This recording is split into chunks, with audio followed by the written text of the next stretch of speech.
মিলন হবে কত দিনে আমার মনের মানুষের সনে, ওই আমার মনের মানুষের সনে। কি অবস্থা, কেমন আছেন সবাই? সবাইকে কি কথা দিয়েছিলাম গতকাল কি বলেছিলাম যে কনফিউশন কিলার এপিসোড নিয়ে আপনাদের সামনে হাজির হব ইনশাআল্লাহ। তো আমাকে কি শোনা যাচ্ছে কিনা, বোর্ডটা ক্লিয়ার দেখা যাচ্ছে কিনা, এবং কনফিউশন কিলার এপিসোডের শানে নজুলটা কি, এই বিষয়গুলো নিয়ে, এবং কনফিউশন কিলার এপিসোডের প্রতিটা এপিসোডে কি কি থাকবে সেই বিষয়গুলো নিয়ে আজকে আলোচনা। অ্যান্ড অফকোর্স কনফিউশন কিলার বিষয়টা কি, এবং আজকে আপনাদের উদাহরণের মাধ্যমে এই এপিসোডের প্র্যাকটিক্যাল যে টার্গেট সেটা আপনাদেরকে দেখানো হবে। তো আপনারা যারা অলরেডি কমেন্ট করেছেন, আমাদের রেন অফিসার কমেন্ট করছে দিন স্যারের ক্লাস অসাধারণ, প্রতিদিন আপনার ক্লাস চাই স্যার, অনেক ধন্যবাদ। আপনি একটু জানান যে ক্লিয়ার শোনা যাচ্ছে কিনা। ইমরান হুসাইন ভাই লিখছে আসসালামু আলাইকুম, কেমন আছেন? আলহামদুলিল্লাহ ভালো আছি, আপনি কেমন আছেন? ফিরোজা বেগম জি স্যার ক্লিয়ার। আচ্ছা, আর যারা কমেন্ট করছেন একটু পড়ে ফেলি। আপনারা সবাই কমেন্ট করেন, লাইক শেয়ার দিয়ে দেন। রেজওয়ান আলী ভাই লিখছে আসসালামু আলাইকুম স্যার। ওয়ালাইকুম আসসালাম। রেজওয়ান আলী ভাই লিখছে ট্রেন জার্নি করছি এখন সিরাজগঞ্জে, আলহামদুলিল্লাহ। আপনি সুস্থ থাকেন, সুস্থভাবে, have a safe journey mister Rezwan ভাই। আমিনুল ইসলাম ভাই লিখছে আসসালামু আলাইকুম। ইমরান হুসাইন ক্লিয়ার শোনা যাচ্ছে, আচ্ছা মাশাআল্লাহ। তাহলে আজকে থেকে আপনারা পেতে যাচ্ছেন খুবই চমকপ্রদ, আকর্ষণীয়, এবং চাকরির পরীক্ষায় যে প্রশ্নগুলো আসলে সাধারণত 99% মানুষ ভুল করে থাকে।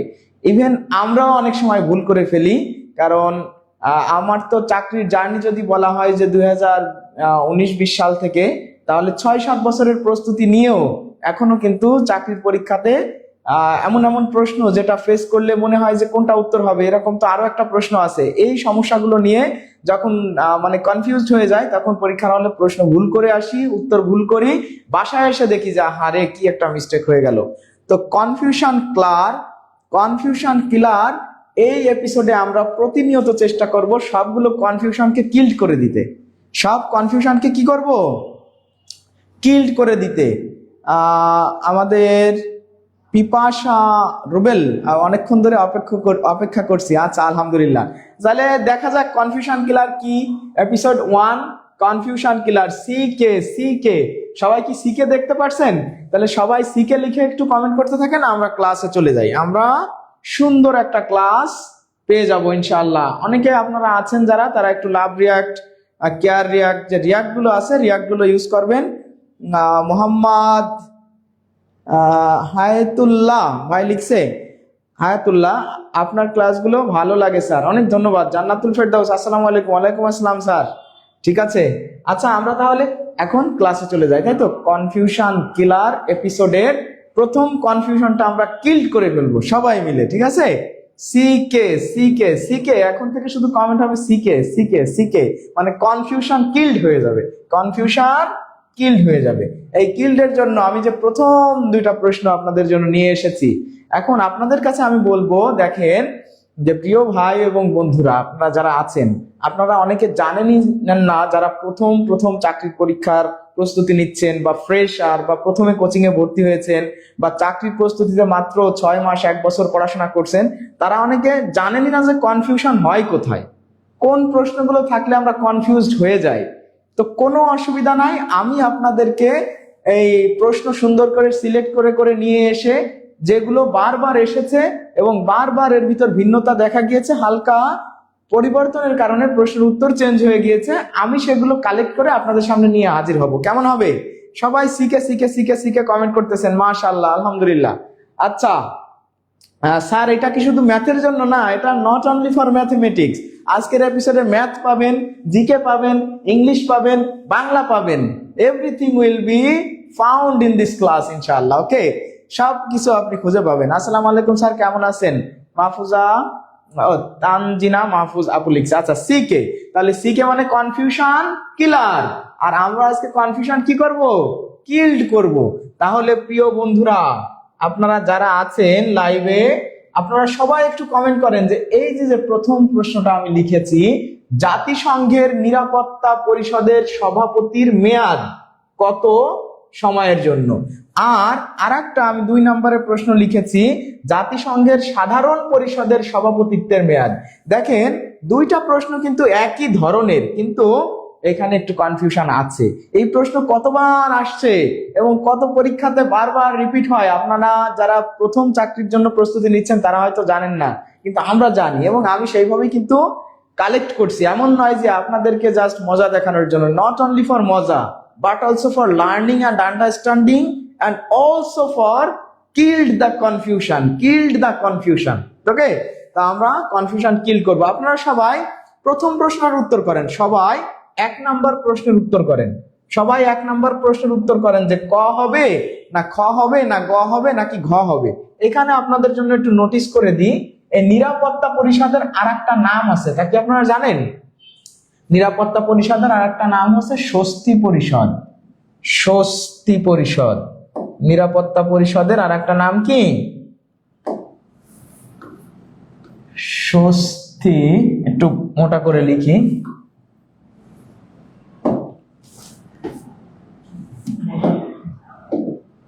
আচ্ছা, নিরাপত্তা পরিষদের আরেক নাম হচ্ছে স্বস্তি পরিষদ। স্বস্তি। আচ্ছা, নিরাপত্তা পরিষদ বা স্বস্তি পরিষদের সভাপতির মেয়াদ সবাই একটু আমাকে কমেন্ট করে জানান তো যে কি হবে। একজন ফারিহা জান্নাত আপু লিখছে 2-এর 1 বছর। তাসনিম ইসলাম লিখছে 1-এর 3 মাস। জান্নাতুল ইসলাম 1-এর ডি 2-এর এ, 1-এর ডি 2-এর এ মানে 3 মাস। আচ্ছা আচ্ছা, সে সিজরাতুল মুন্দাহা লিখছে 1 মাস। আচ্ছা, কেমন আছেন স্যার? জান্নাতুল রিমা, হ্যাঁ ভালো আছি আলহামদুলিল্লাহ, আপনি কেমন আছেন? রুনা আক্তার লিখছে 3 মাস, একে হবে 3 মাস। ফিরোজা বেগম লিখছে জানি না, সমস্যা নেই। শরীফুল ইসলাম ভাই লিখছে বি। বি কোনটার বি? 1-এর বি না 2-এর বি? 1-এর যদি বি লেখেন তাহলে একটু লিখে দিলে ভালো হয়। নন্দন রায়, আপনার ক্লাসগুলো খুব ভালো লাগে স্যার, ধন্যবাদ ভাই, আপনাকে অনেক ধন্যবাদ। আচ্ছা, আপনারা যারা কমেন্ট করছেন আলহামদুলিল্লাহ। স্বস্তি পরিষদ, হ্যাঁ স্বস্তি পরিষদ আর নিরাপত্তা পরিষদ একই। তো সেক্ষেত্রে আমরা কিন্তু এখন কি করব বলেন তো? আমরা এখন জানবো যে প্রথম প্রশ্নের উত্তরটা কি। প্রথম প্রশ্নের উত্তরটা কি? দেখেন, যদি কখনো স্বস্তি পরিষদ বা নিরাপত্তা পরিষদের কথা থাকে, স্বস্তি বা নিরাপত্তা পরিষদের কথা থাকে, তাহলে আপনাদের এই প্রশ্নের উত্তর হবে হচ্ছে 1 মাস। 1 মাস। স্বস্তি পরিষদ বা নিরাপত্তা পরিষদের সভাপতির মেয়াদ হচ্ছে কত? মাত্র 1 মাস। এখন কিভাবে মনে রাখবেন, আগে এটা দিয়ে নিই, তারপরে মনে রাখার সুন্দর দুটা টেকনিক দিয়ে দেব। এইবার দেখেন, জাতিসংঘের সাধারণ পরিষদের সভাপতিত্বের মেয়াদ কত? এবার আপনারা 2 নাম্বার একটু উত্তর করবেন। 2 নাম্বার 2 নাম্বার একটু আপনারা কি করবেন? কমেন্ট করবেন, ঠিক আছে? 2 নাম্বার প্রশ্নের উত্তর কি হবে? জাতিসংঘের সাধারণ পরিষদের সভাপতির মেয়াদ কত? প্রথমে আমরা নিরাপত্তা পরিষদ বা স্বস্তি পরিষদের সভাপতির মেয়াদ জেনে নিছি 1 মাস। আর মনে রাখার টেকনিকটাও আমি বলবো, এইটা আগে বলে নিই। তাহলে এইটার উত্তর কি হবে বলেন তো? আপনারা এই প্রশ্নের উত্তর বলেন যে জাতিসংঘের সাধারণ পরিষদের সভাপতির মেয়াদ। হ্যাঁ, সিদরাতুল মুনতাহা লিখছে 1 মানে ক, শাহিন আলম ভাই লিখছে ক, শাহিন আলম হ্যাঁ ক, নূর মোহাম্মদ ভাই লিখছে সি মানে 3, জান্নাতুল ফেরদৌস, রেজওয়ান আলী ভাই লিখছে 1 মাস। আচ্ছা, অনেকে অনেক রকম কমেন্ট করছেন। দেখেন, যখন সাধারণ পরিষদের কথা থাকবে, সাধারণ পরিষদ যখন থাকবে, সাধারণ পরিষদের সভাপতিত্বের মেয়াদ তখন হবে 1 বছর। তখন উত্তর হবে কি? 1 বছর। যারা উত্তর করেছেন 1 বছর, এই 2 এর উত্তর 1 বছর যারা করেছেন তাদের উত্তর সঠিক হয়েছে। তাহলে আপনারা কিভাবে মনে রাখবেন? মনে রাখতে পারেন, একটা যেহেতু 1 বছর, একটা হচ্ছে 1 বছর আর একটা হচ্ছে 1 মাস। একটা 1 বছর 1 মাস। যদি দিন দিয়ে থাকে, এখানে থাকতে পারে 30 দিন, এরকমও থাকতে পারে 30 দিন, এভাবেও কিন্তু থাকতে পারে, কোনো অসুবিধা নাই। তাহলে কোনটা বড় বলেন তো? 1 বছর বড় আর 1 মাস তো অনেক ছোট, তাই না? তো নিরাপত্তা, স্বস্তি, সুখ, শান্তি এই জিনিসগুলো আসলে কি দীর্ঘস্থায়ী হয় না। সাধারণত মানুষ বেশি সময় সুখে থাকতে পারে না, স্বস্তিতে থাকতে পারে না, ঝামেলা হয়ে যায়, তাই না? বেশিক্ষণ কেউ কি স্বস্তিতে থাকতে পারে না, যেহেতু একটা 1 বছর আর একটা 1 মাস। একটা যেহেতু 1 বছর আর একটা যেহেতু 1 মাস, তাহলে ছোট কোনটা, স্বল্প স্থায়ী কোনটা? তাহলে স্বল্প স্থায়ী হচ্ছে 1 মাস। আর স্বল্প স্থায়ী যেহেতু 1 মাস, আমরা সবাই মনে রাখতে পারি যে মানুষ বেশি সময় স্বস্তিতে থাকতে পারে না, বা বেশিক্ষণ ভালো থাকতে পারে না, নিরাপদে থাকতে পারে না। এই হুটহাট করে আবার একটা ঝামেলা হয়, আবার একটা সমস্যা হয়ে যায়। যেহেতু এই নিরাপত্তাটা খুব স্বল্প স্থায়ী, নিরাপত্তা বা স্বস্তি পরিষদ এটা কি স্বল্প স্থায়ী,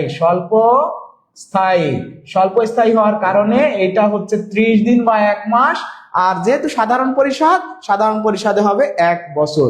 তাহলে এই যে প্রশ্নটা আমরা লিখে রেখেছিলাম যে জাতিসংঘের নিরাপত্তা পরিষদের সভাপতির মেয়াদ কত এবং জাতিসংঘের সাধারণ পরিষদের সভাপতিত্বের মেয়াদ কত, তাহলে দুইটা এখন আমাদের কি সবার ক্লিয়ার? এইখানে আরো একটা প্রশ্ন কিন্তু এরকম আসে যে বাংলাদেশ কতবার সাধারণ পরিষদের সভাপতিত্ব করেছে? বাংলাদেশ কিন্তু দুইবার কি করেছে? জাতিসংঘের সাধারণ পরিষদের সভাপতিত্ব করেছে 2 বার। এটাও পরীক্ষাতে আসে যে বাংলাদেশ জাতিসংঘের সাধারণ পরিষদে কতবার সভাপতিত্বের দায়িত্ব পেয়েছে? 2 বার। আর সেই সাল দুইটা কত জানেন? একটা আছে 1986-87, আর একটা হচ্ছে 2000 আর 2001। এই যে 1 বছরের জন্য, দেখছেন? তাহলে 1 বছর না, 86-87 যে সালটা ওই 1 বছর, আর 2000 থেকে 2001 এই যে 1 বছর, এই 2 বছর কিন্তু বাংলাদেশ জাতিসংঘের সাধারণ পরিষদের সভাপতিত্বের দায়িত্ব পেয়েছিল, তাই না? তাহলে আপনারা মনে হয় এখন এই দুইটা প্রশ্ন থেকে অনেকগুলো প্রশ্ন ক্লিয়ার হয়ে গেলেন এবং আপনাদেরও কনফিউশন ক্লিয়ার হয়ে গেল যে মানুষ বেশিক্ষণ স্বস্তিতে বা নিরাপদে থাকতে পারে না, এই জন্য এটা স্বল্প স্থায়ী, তাই 30 দিন। আর যেহেতু সাধারণ পরিষদ 1 বছর, এটা আপনারা মনে রাখবেন যে স্বল্প স্থায়ীটা ছোট, বাকিটা বড়। তাহলে এই প্রশ্নটা কি আপনারা সবাই বুঝতে পারছেন? সবাই একটু বলেন যে সি কে মানে এখন আপনি কি করলেন? কনফিউশন কিল্ড করে দিলেন। রান্না করছি আর স্যারের ক্লাস দেখছি, বা মাশাআল্লাহ, it's a amazing thing and of course আপনাকে অনেক অনেক ধন্যবাদ। ঠিক আছে, তাহলে এইখান থেকে আমরা অনেকগুলো ইনফরমেশন পেয়ে গেলাম। সবাই কি বুঝতে পারছেন? সবাই একটু সি কে লিখে কমেন্ট করেন। C K, sir confusion killed, confusion killed. আচ্ছা, আমরা পরের প্রশ্নে চলে যাব। পরের প্রশ্নে চলে যাবে। দেখেন কত সুন্দর সুন্দর জিনিস নিয়ে আপনাদের সামনে হাজির হয়ে গেছি, তাই না? আচ্ছা, তাহলে 289 এর উপর একটা বর্গমূল আছে সংখ্যাটি, এই রুট ওভার 289 সংখ্যাটি, এটা কোন ধরনের সংখ্যা? আর যদি বলা হয় রুট ওভার 289 এর বর্গমূল সংখ্যাটি কেমন সংখ্যা? এটা কিন্তু এই যে প্রশ্নটা, এই প্রশ্নটা এই যে আপনাদের 24 সালে প্রাইমারির যে নিয়োগটা হয়েছে, 24 সালে যে প্রাইমারি নিয়োগটা হয়েছে সেই নিয়োগে এই প্রশ্ন কিন্তু আসছে। 2024 সালের প্রাইমারির সহকারী শিক্ষক নিয়োগের প্রথম ধাপে যে পরীক্ষা হয়েছে, আপনারা দেখবেন যে এই প্রশ্নটা আসছে। এই প্রশ্নটা নিয়ে কত কনফিউশন, আপনি নেটে সার্চ দিলে বুঝতে পারবেন যে কত কনফিউশন।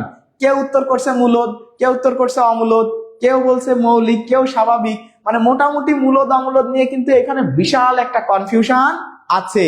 তাহলে এই কনফিউশনটা আমরা এখন কি করব? কিল্ড করে ফেলবো। কনফিউশন কি করব? কিল্ড করে ফেলবো। কনফিউশনকে আমরা এখন হত্যা করে ফেলবো। আপনারা এই প্রথম প্রশ্নের উত্তর করেন যে রুট ওভার 289 মানে 289 এর বর্গমূল এই সংখ্যাটা কেমন? 289 এর বর্গমূল এই সংখ্যাটা কেমন? প্রথমটা কি মূলদ নাকি অমূলদ, ভগ্নাংশ নাকি যৌগিক? আর পরেরটা আমরা পরে বলবো। আগে প্রথমটার উত্তর করেন সবাই। সবাই প্রথম প্রশ্নটার উত্তর করেন, সবাই উত্তর করেন, সবার উত্তর দেখতে চাই।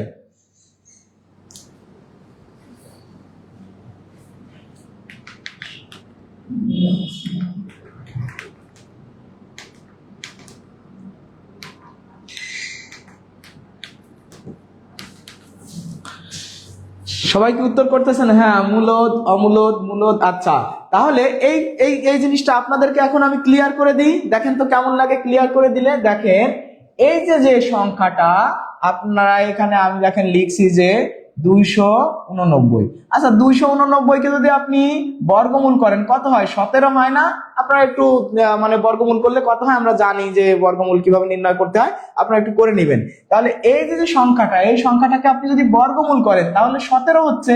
তার মানে এই সংখ্যাটা আসলে কত? 17। এই সংখ্যাটা কি আসলে 17, তাই না? তাহলে এই সংখ্যাটা যদি 17 হয়, এই সংখ্যাটা যদি 17 হয়, তাহলে এটা অবশ্যই কি সংখ্যা হবে? মূলদ নাকি অমূলদ?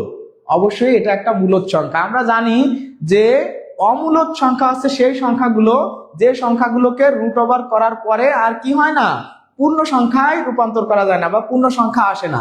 কিন্তু এটাকে আপনি রুট ওভার করছেন, 17 হয়েছে, তাহলে অবশ্যই এটা একটা কি সংখ্যা? মূলদ সংখ্যা। এটা একটা মূলদ সংখ্যা। কিন্তু এখানে বলা হয়েছে এত এর বর্গমূল। এই কথাটার অর্থটা কেমন জানেন? এই কথাটার অর্থ হচ্ছে এই যে আপনাকে বলা হয়েছে 289 যেটা আছে এইটার আবার বর্গমূল। এইটাকে আবার কি করতে বলছে? বর্গমূল করতে বলছে। মানে এই যে যেটা আছে এটা তো আছে, বলছে এই সংখ্যাটি বলা আর এই সংখ্যাটার আবার বর্গমূল সংখ্যাটি। তাহলে এই সংখ্যাটার বর্গমূল মানে কি? এটা তো এই যে আছেই, তার উপর আবার এটাকে বর্গমূল করা। তা আপনি যদি এটাকে বর্গমূল করেন, এই যে এইটুকুনকে, আমি একটু কালারটা চেঞ্জ করে আপনাদেরকে দেখাই। দেখেন, যদি আপনি এইটুকুনকে বর্গমূল করেন তাহলে 17 হচ্ছে। সেই 17-র উপর আবার এই বর্গমূলটা যদি আপনি আবারও দেন তাহলে রুট ওভার 17 হয়ে গেল। তাহলে এবার কি আর মূলদ সংখ্যা আছে? আপনি কি, এটা একটা মৌলিক সংখ্যা না? যে কোনো মৌলিক সংখ্যাকে বর্গমূল করলে কি হয়ে যায়? অমূলদ হয়ে যায়। যে কোনো মৌলিক সংখ্যাকে বর্গমূল করলে কি হয়ে যায়? অমূলদ হয়ে যায়। তাহলে 17 যেহেতু একটা মৌলিক সংখ্যা, এটাকে যখন আমি বর্গমূল করব তখন এটা কি হয়ে যাবে? অমূলদ সংখ্যা হয়ে যাবে। তাহলে এই প্রশ্নের উত্তর হবে কিন্তু এই যে প্রশ্নটা, এই প্রশ্নের উত্তর হবে অমূলদ। তাহলে একই ধরনের প্রশ্ন দেখেন, রুট ওভার 289 সংখ্যাটি কেমন, আবার রুট ওভার 289 এর বর্গমূল সংখ্যাটি কেমন। দেখেন এইটা কিন্তু আসছে। যখন এইভাবে আসবে তখন কিন্তু উত্তর হবে মূলদ। যখন এইভাবে আসবে তখন বুঝতে হবে যে এইটাকে আবার বর্গমূল করতে হবে। তাহলে এইটা করলে আপনার হচ্ছে কত? 17। এটাকে আবার বর্গমূল করলে এটা কিন্তু অমূলদ হয়ে যাচ্ছে। তাহলে ক্লিয়ার? Confusion killed? তাহলে সবাই একটু আমাকে কমেন্ট করে জানান, স্যার কনফিউশন কিল্ড। আর এই জিনিসগুলো কি প্রয়োজন আছে?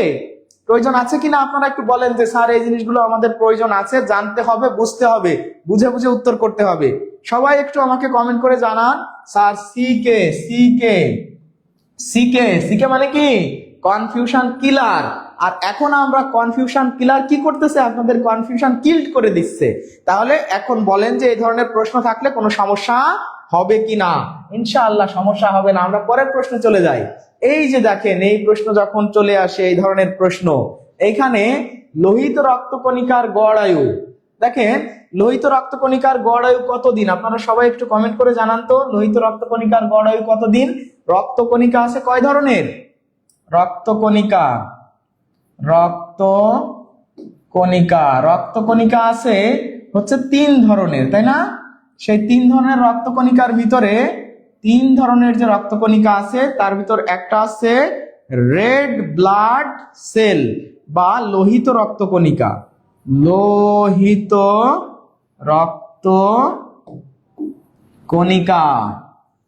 আর একটা কি আছে? হোয়াইট ব্লাড সেল, যেটাকে বলে শ্বেত রক্তকণিকা। আর আরেকটা আছে কি বলেন তো? প্লাটেলেট বা এটাকে বলে অনুচক্রিকা, তাই না? এই জায়গায় কিন্তু আমাদের অনেক বিষয় থাকে, যেরকম রেড ব্লাড সেল, যেখানে হচ্ছে কি থাকে, যেটার কারণে আমাদের রক্তের রং কি হয়? লাল হয়। হোয়াইট ব্লাড সেলকে আবার কি বলা হয়? যে আমাদের প্রোটেক্টর বা আমাদেরকে রক্ষাকারী, ভিতরে কোনো জীবাণু যখন যায় শরীরের ভিতরে, সেটার থেকে আমাদেরকে প্রাকৃতিক ভাবে রক্ষা করে। হোয়াইট ব্লাড সেল তাদের সাথে যুদ্ধ করে তাকে কি করে? হত্যা করে ফেলে। আবার প্লাটিলেট মানে অনুচক্রিকা আবার কি করে? রক্ত জমাট বাঁধতে সাহায্য করে, তাই না? তো এরকম অনেক বিষয় আছে। তাহলে রক্তকণিকা যে 3 ধরনের আছে, আমরা 3 ধরনের রক্তকণিকা জানলাম। এখন আমরা দেখতেছি যে লোহিত রক্তকণিকার গড় আয়ু, এই গড় আয়ু থেকে প্রশ্ন আসে না? অবশ্যই প্রশ্ন আসে, সব সময় প্রশ্ন আসে। তাহলে দেখেন লোহিত রক্তকণিকার গড় আয়ু কতদিন? অনেকেই কমেন্ট করতেছেন, দেখি সবার কমেন্ট গুলো পড়ি। সুবর্ণা আক্তার লিখছে 120 দিন লোহিত রক্তকণিকা অনুচক্রিকা। আচ্ছা, তারপরে হচ্ছে কার্তিক চন্দ্র ভাই লিখছে 120 দিন। কি লিখছে? বিপ্লব ঢালি ভাই লিখছে 120 দিন। বা মাশাআল্লাহ, আপনারা সবাই উত্তর করতে পারতেছেন। কিন্তু দেখেন, হ্যাঁ, এই প্রশ্নের উত্তর হবে কিন্তু 120 দিন। তার মানে এখানে 120 দিন না থেকে যদি 4 মাস থাকে, তাহলে আমরা এটা উত্তর করব 4 মাস, মানে 4 মাসে তো 120 দিন। কিন্তু কনফিউশন কেন আমি লিখছি এই প্রশ্নটা? কনফিউশন এই জন্য লিখছি, যদি লোহিত রক্তকণিকা না থেকে যদি আসে শ্বেত রক্তকণিকা, আপনারা বলেন তো এই শ্বেত রক্তকণিকার গড় আয়ু কতদিন? আর প্লাটিলেট এটার মানে অনুচক্রিকার গড় আয়ু কতদিন? এই শ্বেত রক্তকণিকা আপনার WBC দিয়ে কমেন্ট করবেন কতদিন, আর পি দিয়ে কমেন্ট করবেন কতদিন। আপনারা এই দুটো একটু কমেন্ট করেন তো। তাহলে এই প্রশ্নটা যে লোহিত রক্তকণিকা দিয়েই সবসময় আসবে না, এটা WBC মানে শ্বেত রক্তকণিকা দিয়েও আছে, আবার প্লাটিলেট দিয়েও কিন্তু চলে আসে, তাই না? তখন কেমন উত্তর হবে? অনুচক্রিকা রক্ত জমাট বন্ধ সাহায্য করে, এক্স্যাক্টলি, হ্যাঁ, অনুচক্রিকা হচ্ছে রক্ত জমাট বাঁধতে সাহায্য করে, হ্যাঁ। আর শ্বেত রক্তকণিকা হচ্ছে আমাদের কি করে? বিভিন্ন ধরনের রোগ জীবাণুর অ্যাটাক থেকে রক্ষা করে। আর RBC এটা হচ্ছে কি? যে লোহিত রক্তকণিকা, যেটার কারণে আমার রক্তের রং কি হয়? লাল হয়। তো এখন দেখেন, এইখানে আমরা যখন এই 3টা প্রশ্ন একসাথে পড়ি, তখন আমাদের কাছে মনে হয় আমরা পারবো। যখন পরীক্ষাতে লোহিত না এসে শ্বেত আসে, শ্বেত না এসে অনুচক্রিকা আসে, তখন আমরা অনেকে কনফিউজড হয়ে যাই। সেই কনফিউশন কিল করার জন্যই কিন্তু আমাদের এই এপিসোড, যে কনফিউশন কিলার মানে কনফিউশন কিল। অনেকে উত্তর করতেছেন। রেজওয়ান আলী ভাই লিখছে শ্বেত হচ্ছে 5 থেকে 10 দিন। আচ্ছা, 120 দিন। আচ্ছা, পি শাহিন আলম ভাই লিখছে WBC 5 থেকে 10, পি 1 থেকে 15, ঠিক লিখছেন। আচ্ছা, WBC 5 থেকে 10 আর পি হচ্ছে কি লিখছেন? আচ্ছা, রক্তের স্বাদ কেমন? রক্তের স্বাদ নোনতা। কারণ রক্তের স্বাদ নোনতা কেন? কারণ আমরা জানি রক্তের pH কত? আমরা জানি যে pH 7 হচ্ছে নিরপেক্ষ, সবকিছু কি নিরপেক্ষ। আর রক্তের pH এর মান আছে 7.4, তার মানে একটু ক্ষারীয়, তাই না? ক্ষার জাতীয় আর কি। তা ক্ষার কি? লবণাক্ত, তাই না? আর 7 এর নিচেই হলে সেটা হয় আছে অ্যাসিড ধর্মী, সেটা হয় একটু তিক্ত আর কি, অ্যাসিডের মতো, তাই না? ডব্লিউবিসি 5 থেকে 10।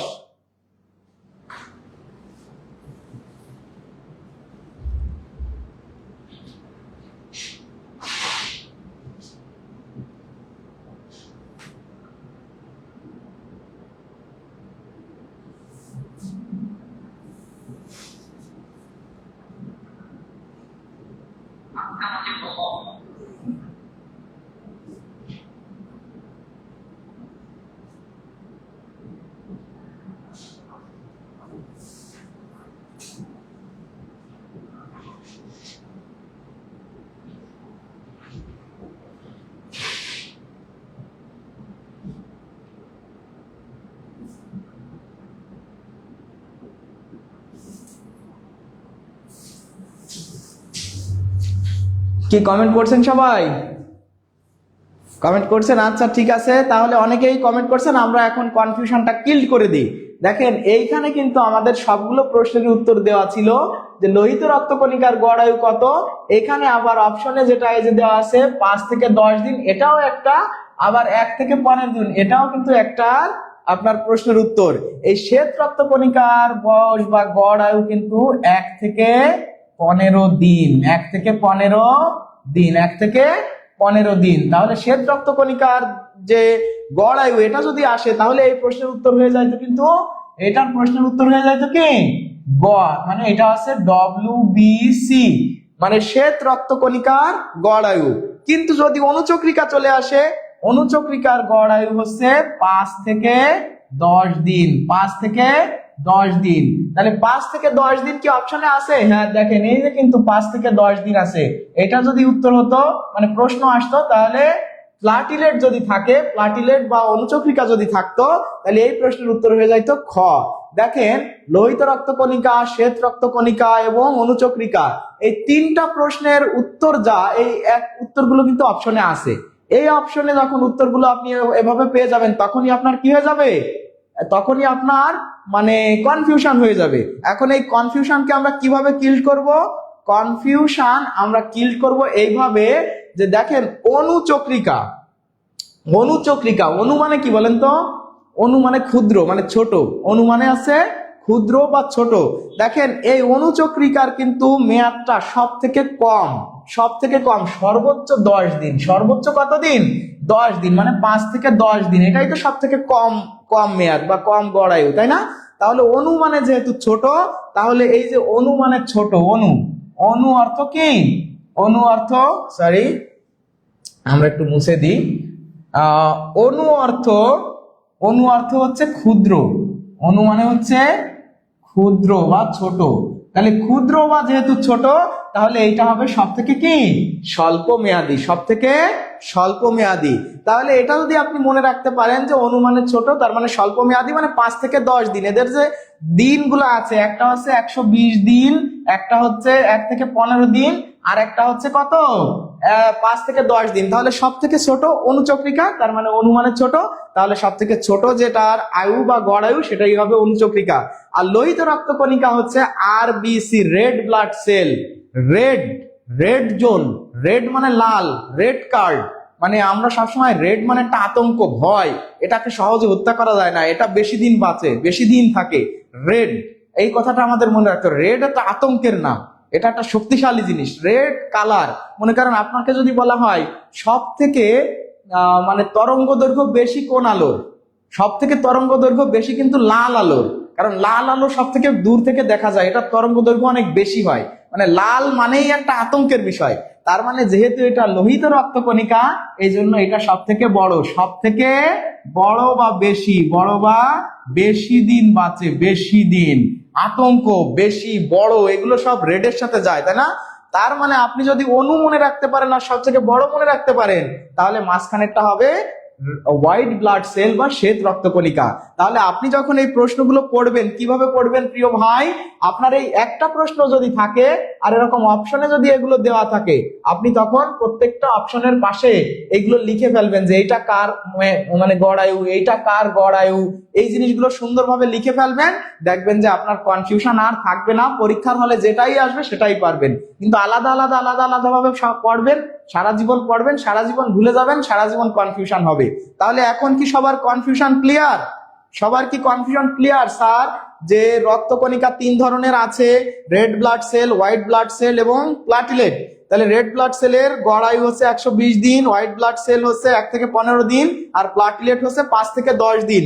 আমি কি বলছি? রেড মানে আতঙ্কের নাম, খুবই মানে ভয়ানক বিষয়। আরো আমরা জানি লাল আলোর তরঙ্গ দৈর্ঘ্য সব থেকে বেশি, সুতরাং এটা হবে কি সব থেকে বেশি মানে 120 দিন। আর যেহেতু অনুমানে ছোট, সব থেকে ছোট, তার মানে 5 থেকে 10 দিন হচ্ছে এটা সব থেকে ছোট মেয়াদ। আর ডব্লিউবিসি বা শ্বেত রক্তকণিকা এটা হচ্ছে মধ্যম পর্যায়ে আছে, সুতরাং এটা হবে 1 থেকে 15 দিন। আর রক্তের পিএইচটাও আমি বলে দিয়েছি।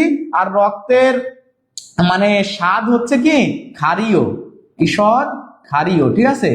ক্ষারীয় মানে কি নোনতা, ক্ষারীয়। কারণ আমরা জানি যে 7-এর উপরে গেলে নোনতা হয়ে যায়। তাহলে আমরা মনে হয় আরো এখান থেকে জানলাম যে রেড ব্লাড সেলের কারণে আমাদের রক্ত মূলত লাল হয়, বা হোয়াইট ব্লাড সেল হচ্ছে আমাদের প্রাকৃতিক রক্ষক, বা আমাদের শরীরকে কি করে বিভিন্ন জীবাণু থেকে রক্ষা করে।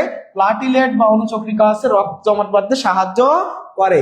এখন আপনারা সবাই একটু আমাকে কমেন্ট করেন, সিকে সিকে সিকে সিকে সিকে স্যার আপনার বোঝানোর কৌশলগুলো অসাধারণ, গোলাম রব্বানী ভাই লিখছে। অনেক ধন্যবাদ ভাই, অনেক ধন্যবাদ আপনাকে। তাহলে আপনারা মনে হয় সবাই বুঝতে পারছেন। সবাই একটু আলহামদুলিল্লাহ সিকে লেখেন, আমরা পরের প্রশ্ন চলে যাব। কনফিউশন কি কিল্ড হচ্ছে? আপনারা কিন্তু এগুলো নোট করবেন, খাতায় সুন্দরভাবে লিখে রাখবেন। যারা স্ক্রিনশট দিতে চান স্ক্রিনশট দিবেন, ঠিক আছে? এটা কিন্তু অসাধারণ একটা জিনিস বা অসাধারণ একটা আইডিয়া আমরা কিন্তু ডেভেলপ করছি, এটা ডিসকভার করছি আমরা, ঠিক আছে? এটা আমরা কি করছি? ইনোভেশন। এখানে আবার ডিসকভার আর ইনোভেশনের পার্থক্য আছে। প্রত্যেকটা চাকরি প্রার্থীর জন্য এগুলো দরকার, এক্স্যাক্টলি। এদের প্রত্যেকটা যেই চাকরি পেতে চান তার জন্য এই যে এটা হচ্ছে সাধারণ বিজ্ঞানের কোশ্চেন। সবাই আলহামদুলিল্লাহ সিকে লিখতেছে, শুক্রান স্যার। সিকে সিকে বা আলহামদুলিল্লাহ অনেকগুলো সিকে লিখছে তাসলিমা আক্তার। আমরা পরের প্রশ্নে চলে আসি। Now we are going to have a clear discussion about this pronoun person, and of course is all about English. English is one of the most favorite and most interesting subjects ever in the world.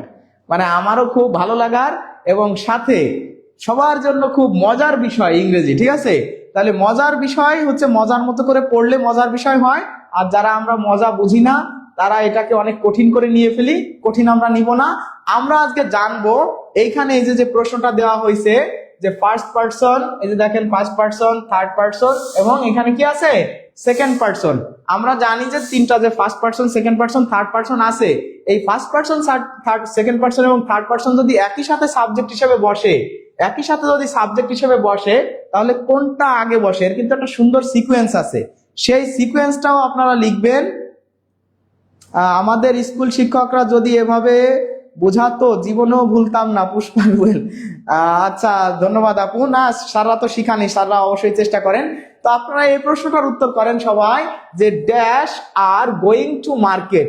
Dash মানে এখানে subject হবে, এই যে verb আছে, ভার্বের আগে কি বসাতে হবে? সাবজেক্ট বসাতে হবে। এখন সাবজেক্ট আছে 3টা এবং 3টায় 3 ধরনের পার্সন আছে। তো আমরা জানি যে পার্সন 3 প্রকার। পার্সন হচ্ছে কি কয় প্রকার? পার্সন 3 প্রকার। সেই 3 প্রকার যে পার্সন আছে, person, first person, second person এবং কি থার্ড পার্সন, এটা থাকলে এর একটা সিকোয়েন্স আছে। সেই সিকোয়েন্সটা কি? আপনারা সবাই একটু এই প্রশ্নের উত্তর কি হবে এ বি সি ডি একটু কমেন্ট করেন। এ বি সি ডি কোনটা হবে কমেন্ট করেন। আমরা জানি যে ফার্স্ট পার্সন, আর একটা আছে সেকেন্ড পার্সন, আর একটা হলো কি থার্ড পার্সন। এখন ফার্স্ট পার্সনে কারা আছে? আই আর উই, আই আর উই। আর সেকেন্ড পার্সন হলো ইউ, আর থার্ড পার্সন হচ্ছে বাকি সব, বাকি সব, বাকি সব। যেরকম হি আছে, শি আছে, দে আছে, এরকম ভাবে আর কি, ইটিসি ইটিসি, এই ধরনের অনেক কিছু। যাই হোক সবই হবে থার্ড পার্সন। আপনারা কি বুঝতে পারতেছেন? কথাগুলো কি বোঝা যায়? আচ্ছা কথাগুলো যদি বোঝা যায় তাহলে এই ফার্স্ট পার্সন, সেকেন্ড পার্সন এবং থার্ড পার্সনের যে একটা সিকোয়েন্স আছে, হ্যাঁ অনেকেই উত্তর করতেছেন, বা 2 3 1 1 2 3। তৌহিদুল ইসলাম ভাই লিখছে 1 2 3। হ্যাঁ 1 2 3ও আছে, কিন্তু 1 2 3 মানে কখন বলেন তো একটু, সেটা একটু বলেন তো। ডান, আচ্ছা ইউ, হি অ্যান্ড আই, বা অনেকে সেকেন্ড পারসন সবার আগে। আচ্ছা যাই হোক, এই যে প্রশ্নটা, এই প্রশ্নটা কিন্তু পরীক্ষাতে বিভিন্ন সময় বিভিন্ন চাকরির পরীক্ষাতে এসেছে। তা এই যে এই প্রশ্নটা যখন আসে তখন আমরা কনফিউজড হয়ে যাই। এটাও আমাদের একটা কনফিউজিং কোশ্চেন। এর কিন্তু দুইটা সিকোয়েন্স আছে। এর সিকোয়েন্স আছে কয়টা? দুইটা। তাহলে দুইটা সিকোয়েন্সের ভিতর আমরা যেহেতু পার্সনের কথাটা এখানে লিখে ফেললাম, পার্সন মনে হয় সবাই কি এখন বুঝতে পারতেছি যে পার্সন আছে কত প্রকার? 3 প্রকার, first person, second person, third person. এটা আমরা সবাই জানি, first person, second person, third person আমরা সবাই জানি। এখন এইখানের সিকোয়েন্সটা হচ্ছে, যখন আপনার সাধারণ কোনো কথা বুঝাবে, সাধারণ সাধারণ সাধারণ যখন কোনো কথা বোঝায়, সাধারণ কথা জেনারেল একদম নরমাল, সেক্ষেত্রে সবসময় স্ট্রাকচার হবে আছে 231। 231 বা 231, 231। তাহলে 231 কেন হবে? আর 231 এর অর্থ কি? 231 মানে কিন্তু 231 পৃষ্ঠা না, ঠিক আছে? 231 মানে এই প্রথমে হবে সেকেন্ড পারসন, আবার পরে হবে হচ্ছে থার্ড পারসন, তারপর একদম লাস্টে হবে ফার্স্ট পারসন, লাস্টে হবে ফার্স্ট পারসন। এখন এটা আপনি টেকনিকটা 231 এটা অনেকে ভুলে যায়, 231 এই কথাটাও অনেকে কিন্তু ভুলে যায়। তাহলে কিভাবে মনে রাখবেন, কিভাবে মনে রাখবেন? সেটার জন্য আপনাদের কনফিউশন কিলার আছে না? কনফিউশন কিলার কিন্তু কিল করে দিবে। আগে আমি আপনাদের সাধারণ কথার ছাড়া আরেকটা যে সিকোয়েন্স আছে, তাহলে এটা তো সাধারণ কথা যে আর গোয়িং টু স্কুল, এখানে কোনো দোষ স্বীকার করা বা অপরাধের কোনো কথা বোঝানো আসছে না। সে আবার এটা আমরা একটু লিখে রাখি, দোষ বা অপরাধ স্বীকার, অপরাধ, দোষ বা অপরাধ স্বীকার করার কথা থাকলে, দোষ বা অপরাধ স্বীকার থাকলে তখন কিন্তু হয় 1 2 3। তখন কিন্তু 1 2 3, 1 2 3 মানে প্রথমে ফার্স্ট পারসন, তারপরে সেকেন্ড পারসন, তারপরে থার্ড পারসন, তাই না? তাহলে এই কখন ফার্স্ট পারসন থার্ড পারসন হয়, সেকেন্ড পারসন থার্ড পারসন, আর কখন এটা হয়, এটা আমরা বিস্তারিত আলোচনা করব। এখন দেখেন এই প্রশ্নের উত্তরটা কি?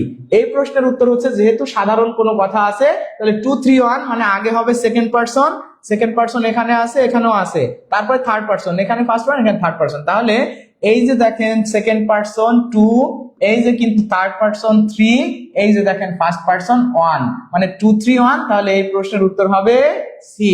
এই প্রশ্নের উত্তর হবে কি? সি। আপনারা অনেকেই উত্তর করেছেন যে এই প্রশ্নের উত্তর কি হবে? সি হবে। আপনাদের সবার উত্তর সঠিক হয়েছে। এই প্রশ্নটা যদি এইভাবে না থেকে, প্রিয় বন্ধুরা, এই প্রশ্নটা যদি এমন থাকতো, আপনাদেরকে আমি একটু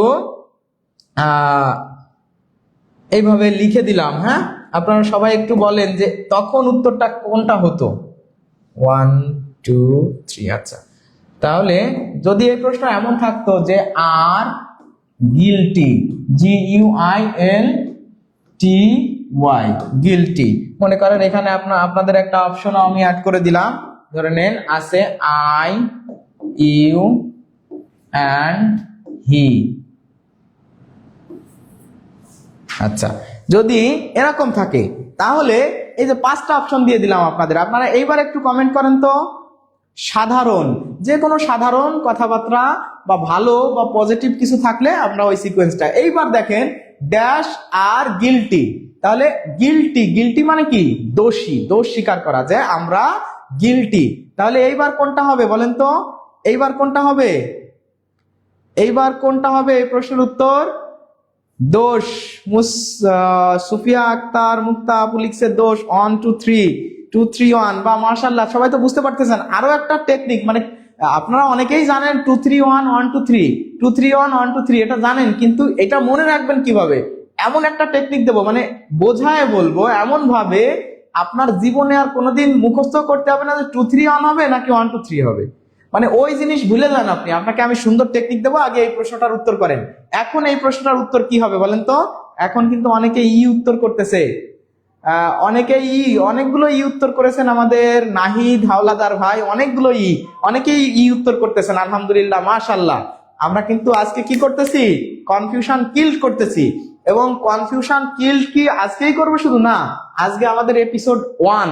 প্রতিদিন ইনশাআল্লাহ আপনাদের সামনে আমি হাজির হব প্রত্যেক বিষয়ের কনফিউশন গুলোকে ধরে এনে শ্বেত রক্তকণিকার মতো তাকে কি করা, হত্যা করা। শ্বেত রক্তকণিকা কি করে, জীবাণু ধ্বংস করে, আর আমরা কনফিউশনকে ধ্বংস করে দেব, কিল্ড করে দেব।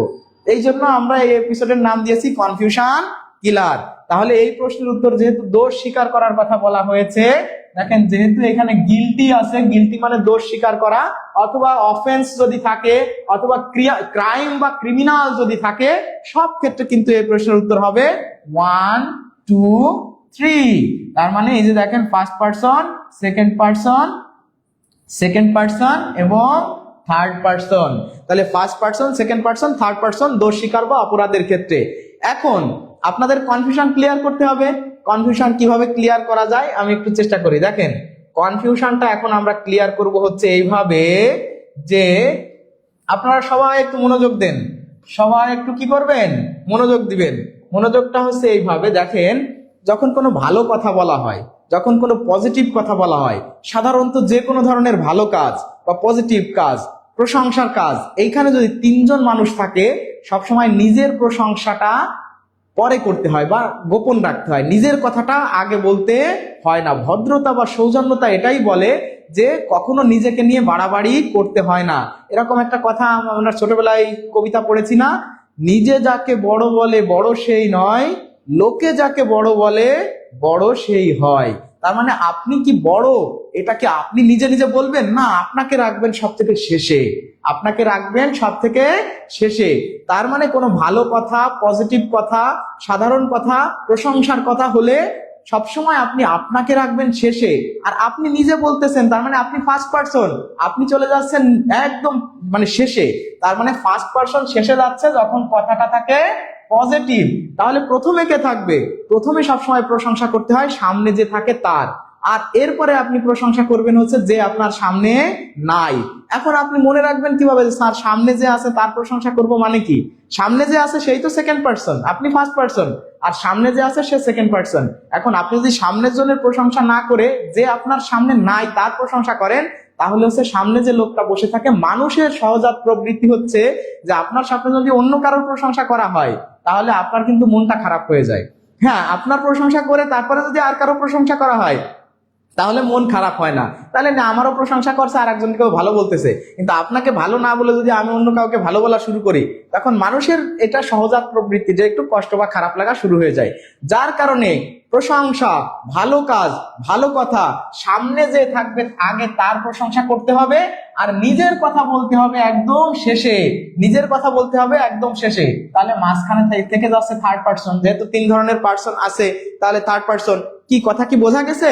এখন অপরাধের কথা যদি হয়, খারাপ কাজ যদি হয়, দোষ যদি হয়, নেগেটিভ যদি হয়, তাহলে নিজের দোষ আগে স্বীকার করতে হবে, নিজের ভুল আগে বলে দিতে হবে, প্রথমেই নিজেকে দাঁড় করায় দিতে হবে, নিজেকে দাঁড় করায় দিতে হবে যে আমি স্যার ভুল করছি বা আমার দোষ হয়েছে, আঙ্কেল আমি আসলে ভুল করে ফেলছি, মানে নিজের দোষটা স্বীকার করতে হবে। প্রশংসায় নিজেকে শেষে রাখলেও অপরাধের ক্ষেত্রে নিজের দোষটা আগে স্বীকার করতে হবে। এরপরে কি করতে হবে, সামনে যে আসে তাকে নিয়ে আসতে হবে, সামনে যে আসে তাকে নিয়ে আসতে হবে, যে সেকেন্ড পারসনকে নিয়ে আসতে হবে। এখন আপনারা বলতে পারেন স্যার এখন থার্ড পারসনকে আনা যাবে না, না এখন থার্ড পারসনকে আপনি আনবেন না, আগে সেকেন্ড পারসনকে আনবেন। কেন? কারণ আমরা জানি যে আমাদের সামনে নাই তার নামে কোনো কিছু খারাপ বলা মানে হচ্ছে গীবত। গীবত হচ্ছে আমাদের ইসলামে বলে, গীবত হচ্ছে আপন ভাইয়ের মানে মৃত ভাইয়ের মাংস খাওয়ার সমান অপরাধ বা এত বড় জঘন্য কাজ, যে আপন মৃত ভাইয়ের মানে মাংস আপনি খাচ্ছেন, মানে এটা কত বড় একটা জঘন্য অপরাধ। তার মানে সামনে যে নাই তার কথা খারাপ বলা বা তাকে নিয়ে সমালোচনা করা, গীবত করা, এটা হচ্ছে জঘন্য কাজ। এই জন্য আপনি না করে পারলে করবেন না, করলেও সেটা কখন করবেন, এই যে লাস্টে করবেন। তাহলে অপরাধের ক্ষেত্রে নিজেকে প্রথমে নিয়ে আসবেন, আর গীবতের ক্ষেত্রে নিজেকে প্রথমে নিয়ে আসবেন, নিজের ভুলগুলো স্বীকার করবেন, শেষে আনবেন থার্ড পারসন, আর মাঝখানে সেকেন্ড পারসন। আর প্রশংসার ক্ষেত্রে প্রথমে সামনে যে আছে তার প্রশংসা করতে হবে, শেষে করতে হবে নিজের প্রশংসা। আপনাদের কি কনফিউশনটা ক্লিয়ার? এখন 2, 3, 1 আর 1, 2, 3 নিয়ে কোনো সমস্যা হবে? যদি সমস্যা না হয় সবাই একটু কমেন্ট করে জানান সিকে কনফিউশন কিল্ড। আজকে মনে হয় আমাদের আর তেমন বেশি আলোচনা নাই। এইটা আপনারা দেখেন, দেখি আমাদের আর আলোচনা কি আছে। আপনারা সবাই একটু বুঝায় মানে বলে দেন যে স্যার আরশি রোজা আমি কি হারিয়ে গেলাম? না, হারিয়ে যাননি তো, এই যে আপনার নাম পড়ে দিয়েছি। হাফেজা হাসি আপু লিখছে আপনার বোঝানোর টেকনিক অসাধারণ স্যার। আপনার বাড়ি কি খুলনা জেলাতে? না, খুলনা জেলা না, খুলনা বিভাগে, ঠিক আছে, খুলনা জেলায় না, খুলনা বিভাগে। আচ্ছা, সিকে, আপনারা সবাই একটু সিকে লিখে কমেন্ট করেন। অনেক মানুষ আমাকে দেখছেন। আচ্ছা বলেন তো, এই জিনিসগুলো কি পরীক্ষাতে আসে কিনা এবং এগুলো কি আমাদের জানা দরকার কিনা? বলেন তো। জানা দরকার, অবশ্যই জানা দরকার। আপনারা না বুঝলেও আমি বুঝতেছি, কারণ আমি চাকরির পরীক্ষা অনেক দিয়েছি, দিচ্ছি, এখনো চাকরি করতেছি, বিসিএস দিয়েছি, অন্যান্য চাকরি পরীক্ষা দিই, কোশ্চেন অ্যানালাইজ করি, আপনাদের পড়ানোর সময় কোশ্চেন অ্যানালাইজ করি, বিভিন্ন ব্যাচ কোচিং এ ক্লাস নিই। আমি জানি যে কোন জায়গায় ছেলে মেয়ে ভুল করে, কনফিউশন হয়।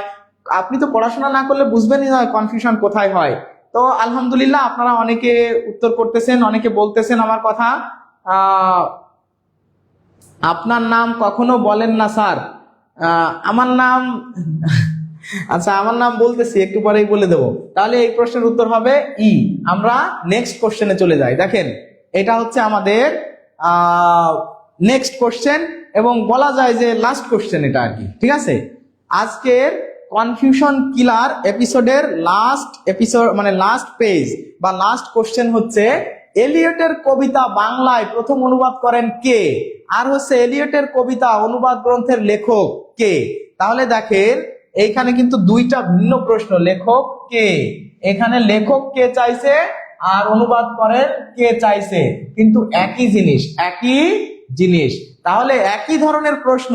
আপনি তো পরীক্ষার হলে এলিয়টের কবিতা দেখলেই কি, এটা কিন্তু বাংলা সাহিত্য থেকে নেওয়া হয়েছে, বাংলা সাহিত্য থেকে নেওয়া হয়েছে। তো সাহিত্য পার্ট নিয়েও আপনাদের সাথে আমি সুন্দর করে একটু এই যে গল্প করব, কথা বলবো, and I will kill the confusion today. আপনারা সবাই প্রথম এবং দ্বিতীয়, প্রথমটার উত্তর করবেন ক লিখে, মানে একের ক খ গ ঘ যেটা উত্তর সেটা দিবেন, আর দুই লিখে বলবেন দুইয়ের ক খ গ ঘ। যেরকম এলিয়টের কবিতা বাংলায় প্রথম অনুবাদ করেন কে? আছে রবীন্দ্রনাথ ঠাকুর, বিষ্ণুদেব, বুদ্ধদেব বসু, সৈয়দ আলী আহসান। আর এলিয়টের কবিতা অনুবাদ গ্রন্থের লেখক কে? রবীন্দ্রনাথ ঠাকুর, বিষ্ণুদেব, অমিয় চক্রবর্তী, সৈয়দ আলী আহসান। এগুলো দরকার, মানে বিখ্যাত দরকার। নাসিফ জারিফ লাগছে আমি আগে থেকে দেখিনি তাই ভালো করে বুঝতে পারছি না। সমস্যা নেই, আপনি একটু পরে আবার দেখে নিন, ঠিক আছে। সাউন্ড নাই কেন? সাউন্ড নাই কেন? সাউন্ড তো থাকার কথা, সবাই তো দেখতে পারতেছে মনে হয়। সাউন্ড কি নাই? সবাই একটু কমেন্ট করেন তো, সাউন্ড আছে কিনা দেখি, আমি একটু চেক করি সাউন্ড আছে কিনা। সাউন্ড তো না থাকার কথা নয়।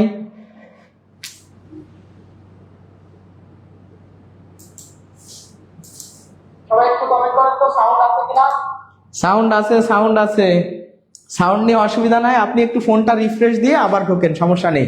তাহলে আপনারা এই প্রশ্নটার উত্তর করেন, একের উত্তর করেন। আমি সবার এবার উত্তর পড়বো। শেয়ার ডান কামাল হোসেন লিখছে, নাসরিন সুলতানা নীলা আপু লিখছে ক, একের ক। আরশি রোজা একের ক। নাজমুল হক লিখছে আছে। স্বপ্না সাউন্ড আছে, হ্যাঁ অনেকে সাউন্ড আছে, ক্লিয়ার, ঠিক আছে। অনেকে লিখতেছে চায় না, তার তাসলিমা কি লিখছে আসলে, তাসলিমা আক্তার, ঠিক আছে। আচ্ছা, চায় না, এমএসটি চায় না আপু লিখছে খ, সাউন্ড আছে। আচ্ছা, একের ক, দুইয়ের খ। দেখেন, এই ধরনের প্রশ্ন কিন্তু কনফিউজিং মানে প্রশ্ন, ঠিক আছে, অফকোর্স কনফিউজিং কোশ্চেন।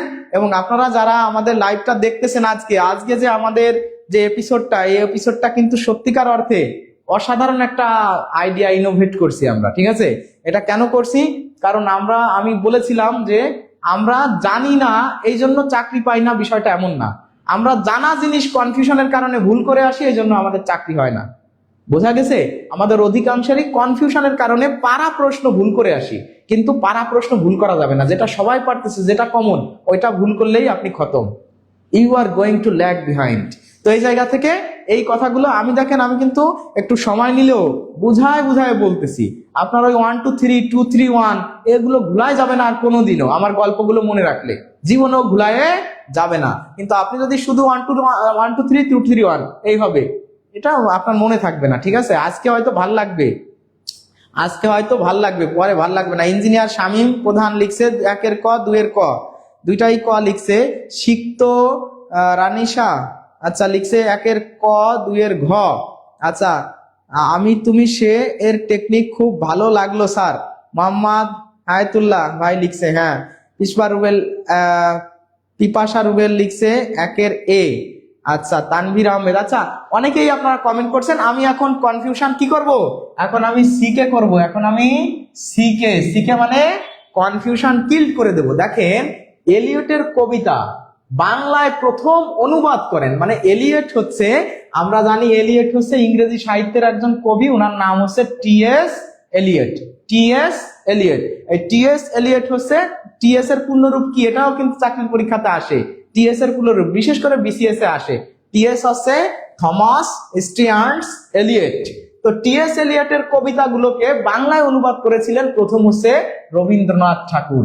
রবীন্দ্রনাথ ঠাকুর, তাহলে টিএস এলিয়টের কবিতা, উনি তো ইংরেজি সাহিত্যের একজন লেখক। যেরকম দেখবেন যে অনেক ক্ষেত্রে আমাদের বাংলা সাহিত্যের কবিদেরকে ইংরেজি সাহিত্যের কবির সাথে মানে করা হয়, কম্পেয়ার করা হয়। বলা হয় যে Nazrul is the Byron of Bangladesh, এরকম বলা হয় না? নজরুল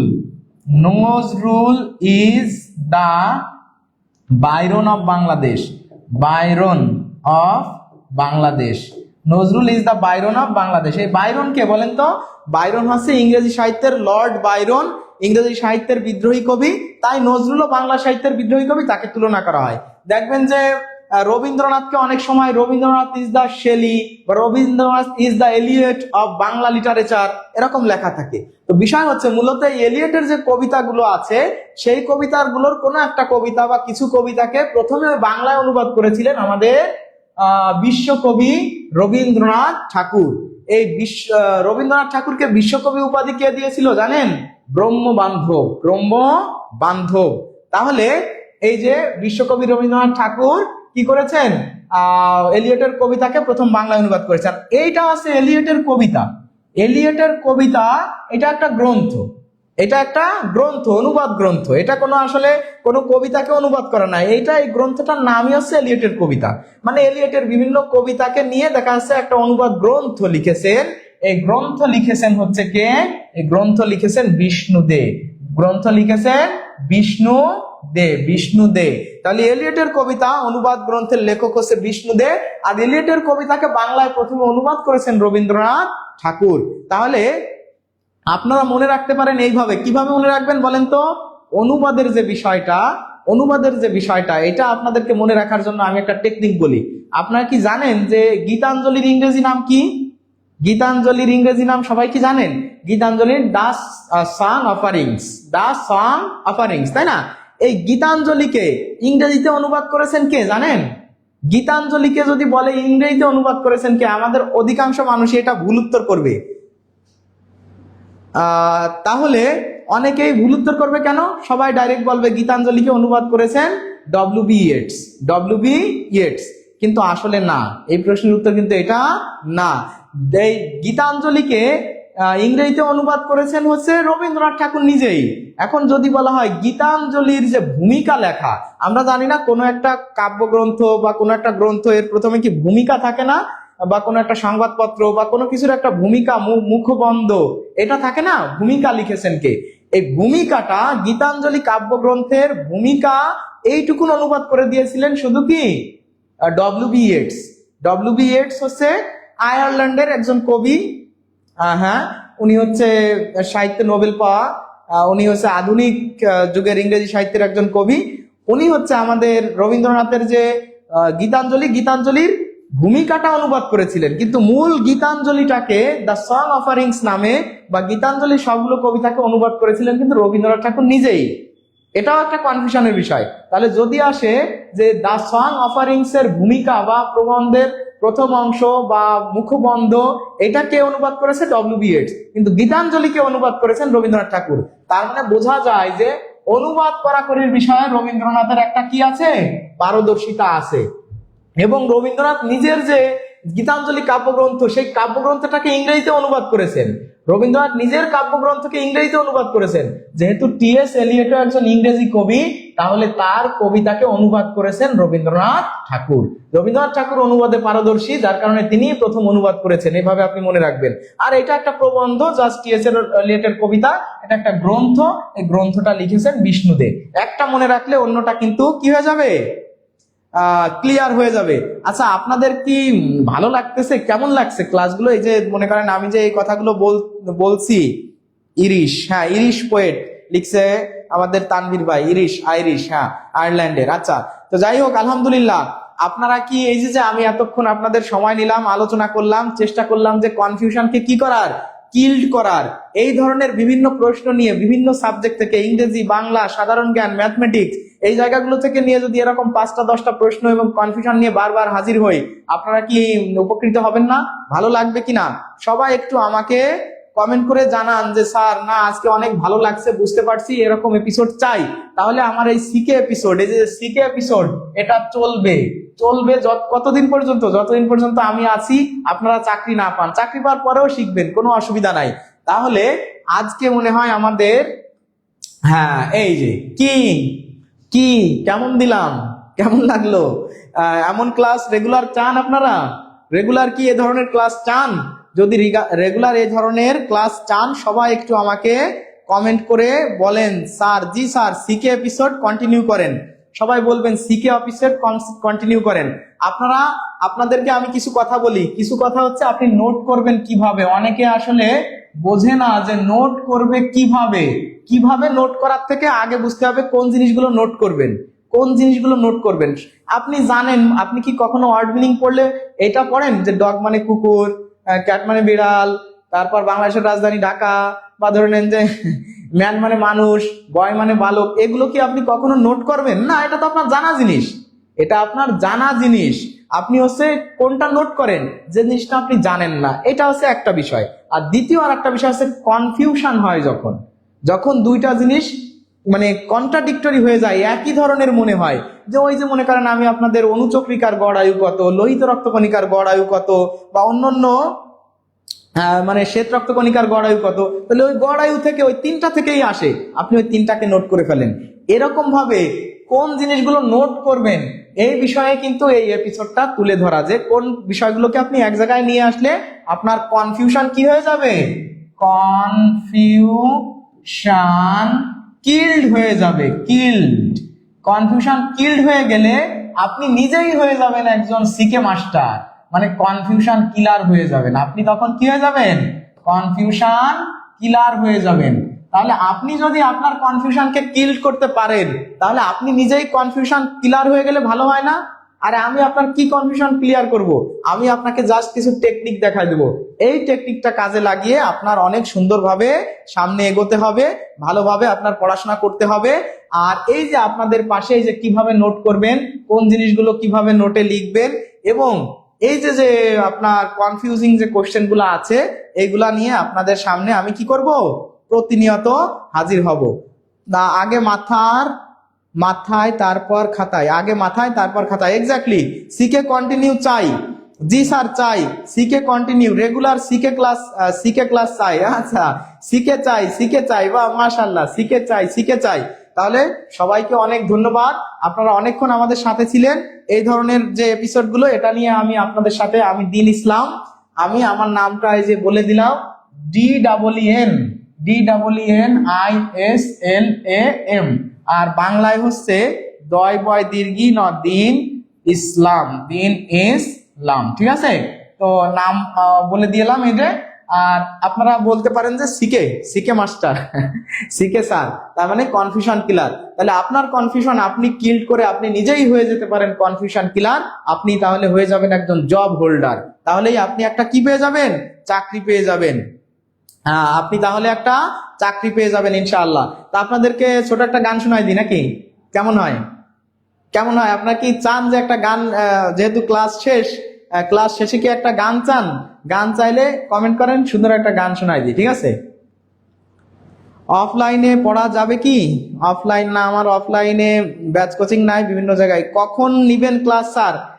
প্রায়ই নিব, মানে আপনারা আমাদের যে টিউটোরিয়াল পেজটা আছে না, টিউটোরিয়াল এবং সাইদুল স্যারের যে পেজ আছে, এই পেজে আপনারা কি করবেন, একটু লাইক কমেন্ট দিয়ে রাখবেন, পেজে ফলো দিয়ে রাখবেন। ইনশাআল্লাহ আমি চেষ্টা করব যে আমাদের এই পেজ থেকে এই যে টিউটোরিয়াল,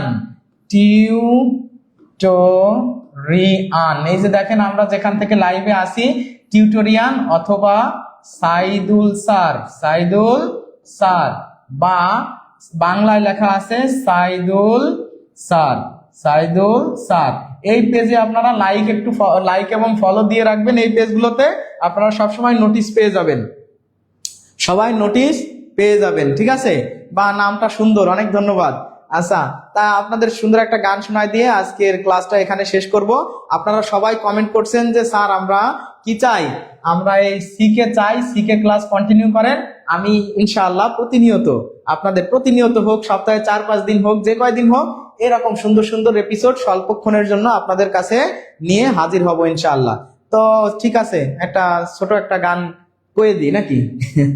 আচ্ছা। আকাশের হাতে আছে এক রাশে নীল, বাতাসের আছে কিছু গন্ধ, রাত্রির গায়ে জলে জোনাকি, তটিনীর বুকে মৃদু ছন্দ। আকাশের হাতে আছে এক রাশে নীল, বাতাসের আছে কিছু গন্ধ, রাত্রির গায়ে জলে জোনাকি, রাত্রির গায়ে জলে জোনাকি, তটিনীর বুকে মৃদু ছন্দ। ভেবে তো পাই না আমি কি হলো আমার, লজ্জা প্রহরে ওগো খোলে না কোদার। ভেবে তো পাই না আমি কি হলো আমার, লজ্জা প্রহরে কেন খোলে না কোদার। জানি না কেমন করে বলবো,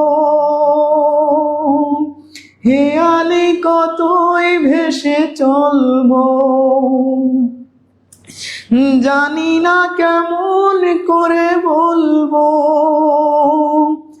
হেয়ালি কতই ভেসে চলবো।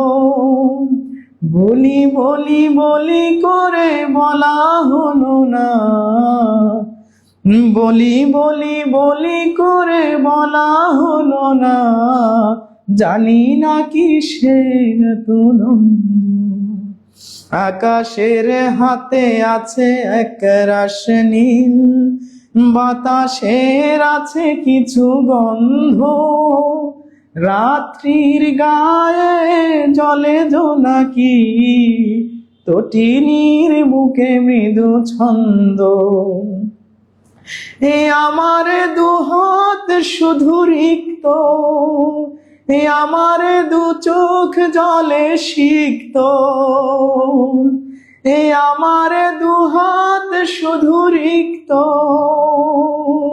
এ আমার দু চোখ জলে সিক্ত। বুক ভরা নীরবতা নিয়ে অকারণ, বুক ভরা নীরবতা নিয়ে অকারণ, আমার দুয়ার হলো বন্ধ। আকাশের হাতে আছে এক রাশে নীল, বাতাসের আছে কিছু গন্ধ, রাত্রির গায়ে জলে জোনাকি, রাত্রির গায়ে জলে জোনাকি, তটিনীর বুকে মৃদু ছন্দ। আকাশের হাতে আছে এক রাশে নীল, বাতাসের আছে কিছু গন্ধ, রাত্রির গায়ে জলে জোনাকি, তটিনীর বুকে মৃদু ছন্দ। কি কেমন দিলাম? আচ্ছা, পিপাসা রুবেল আপু একটা কমেন্ট করেছেন যে স্যার আপনার কণ্ঠে একটা গজল শুনতে চাই। হ্যাঁ, সুন্দর একটা গজল আপনাদেরকে শোনাবো কোনো একদিন ইনশাআল্লাহ, অদূর ভবিষ্যতেই পেয়ে যাবেন। আপনাকে ধন্যবাদ। স্যারের কত প্রতিভা আর আমার মাথাটা পুরো রসগোল্লা। আচ্ছা, যাই হোক, তো অনেক অনেক ধন্যবাদ, ভালোবাসা, শুভকামনা জানিয়ে আজকের ক্লাসটা বা আমাদের যে সিকে এপিসোড, এই সিকে এপিসোডটা এখানেই শেষ করছি। তো সবাই ভালো থাকবেন, সুস্থ থাকবেন। সিকে এপিসোড আপনারা প্রতিনিয়ত জয়েন হয়ে যাবেন। সিকে এপিসোড যদি আপনি দেখেন, ইনশাআল্লাহ আপনার কনফিউশন কিল্ড হয়ে যাবে। আর কনফিউশন কিল্ড করতে করতে আপনি হয়ে যাবেন একজন সিকে মাস্টার, সিকে বস, মানে আপনি হয়ে যাবেন কনফিউশন কিলার। তাহলে এভাবে যদি নিজের কনফিউশন কিল করতে চান, তাহলে সঙ্গে থাকুন আমাদের টিউটোরিয়াল বা সাইদুল পেজে লাইক বা কমেন্ট বা শেয়ার, যেটা আমরা বলি ফলো বা লাইক দেওয়া, এটা দিয়ে আপনারা ফলোয়ার হয়ে থাকবেন। ইনশাআল্লাহ আমাকে পেয়ে যাবেন আপনাদের সিকে কিলার ভাই হিসাবে ইনশাআল্লাহ। সবাইকে অনেক অনেক ধন্যবাদ, আবারও অনেক ভালোবাসা জানিয়ে। আপনারা অনেকে, আমি একটু এক মিনিট বলি যে অনেকে কমেন্ট করেছেন, আমি কমেন্টগুলো আসলে গান গেয়েছি ঠিক আছে, আমি কিন্তু কমেন্ট আপনাদের সবার পড়ছি আর কি, দেখছি আর কি কমেন্টগুলো। দেখেন আমার সামনে স্ক্রিন আছে, আপনারা হয়তো দেখতে পাচ্ছেন না, আমার সামনে কিন্তু অনেক বড় সুন্দর একটা স্ক্রিন আছে, ঠিক আছে। স্ক্রিনে আপনাদের প্রত্যেকটা কোন পেজ থেকে কে কমেন্ট করতেছেন সব কমেন্ট দেখি। এই কমেন্টগুলো দেখে আমি কিন্তু পড়ছি, বুঝতে পারছেন।